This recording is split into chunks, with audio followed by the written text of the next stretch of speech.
Hi friends, welcome to my channel. ఈరోజు మన ఛానల్లో ఉదయాన్నే ఎలాంటి హడావుడి లేకుండా, అలాగే మన ఇంట్లో ఏ పిండులు లేనప్పుడు, అలాగే చుట్టాలు వచ్చినప్పుడు సడన్గా ఒక హెల్తీగా మరియు ఈజీగా ఫాస్ట్గా బ్రేక్ఫాస్ట్ చేసి పెట్టేయచ్చండి. అంటే చాలా ఇష్టంగా తినేస్తారు. అలాగే మీరందరూ కూడా ట్రై చేసి చూడండి.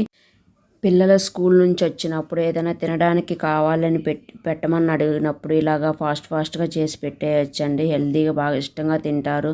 దీని కనుక మన ఇంట్లో టమాటా చట్నీతో కానీ సాస్తో కానీ చేసుకొని తిన్నారంటే చాలా టేస్ట్గా ఉంటుందండి. అలాగే ఒక మిక్సీ బౌల్ తీసుకుందామండి.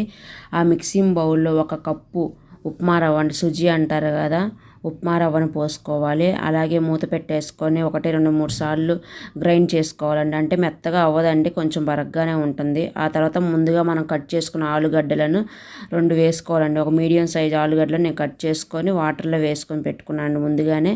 ఆ తర్వాత అదే మిక్సింగ్ బౌల్లో వేసుకొని 1 కప్పు వాటర్ అయితే పోసుకోవాలండి. 1 కప్పు వాటర్ పోసుకొని మిక్సీ వేసుకోవాలండి. ఇలాగ మిక్స్ చేసుకున్న తర్వాత ఇట్లా కలిపిన తర్వాత చూడండి, ఈ విధంగా ఉంటే సరిపోతుంది. ఆ తర్వాత ఒక బౌల్ని తీసుకొని బౌల్లో పోసుకోవాలండి ఈ పిండిని అంతా.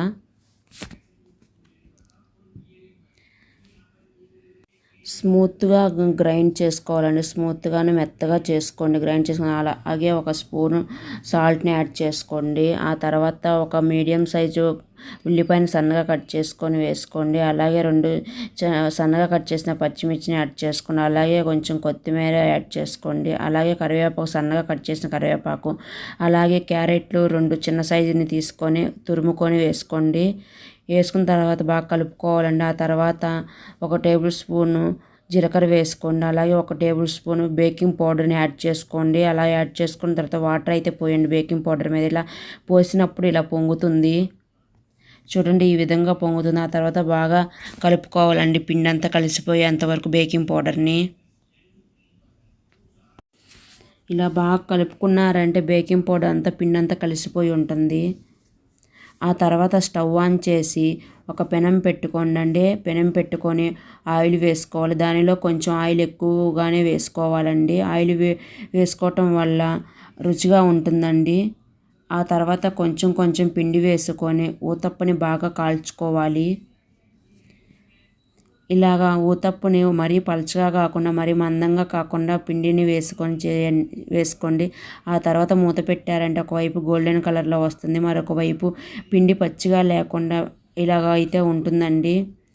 ఆ తర్వాత ఒకవైపు కాల్చుకున్న తర్వాత మరొక వైపు వేసుకొని గోల్డెన్ బ్రౌన్ కలర్ వచ్చేంత వరకు కాల్చుకోవాలి. ఆ తర్వాత చూడండి, మూత తీసిన తర్వాత 2 వైపులా గోల్డెన్ కలర్లో వచ్చింది కదండి. ఆ తర్వాత మనం ఒక ప్లేట్ తీసుకొని ప్లేట్లో సర్వ్ చేసుకుంటే సరిపోతుంది. చూడండి, ఈ కలర్లో అయితే వస్తుందండి. ఆ తర్వాత మరొకటి ఊతప్పును కూడా రెడీ చేసుకోవాలి, మిగతా పిండిని కూడా. చూడండి, నేను రెండోది కూడా వేసి చూపిస్తున్నాను. ఆ తర్వాత రెండోది కూడా కాల్చుకున్న తర్వాత ఈ విధంగా ప్లేట్లో సర్వ్ చేసుకొని, మన ఇంట్లో కనుక ఏదో ఒకటి చట్నీ ఉంటుంది కదండి, ఆ చట్నీతో టేస్ట్ చేశారంటే చాలా బాగుంటుంది. నేనైతే టమాటా పచ్చిమిర్చి చట్నీ అయితే చేసుకున్నానండి.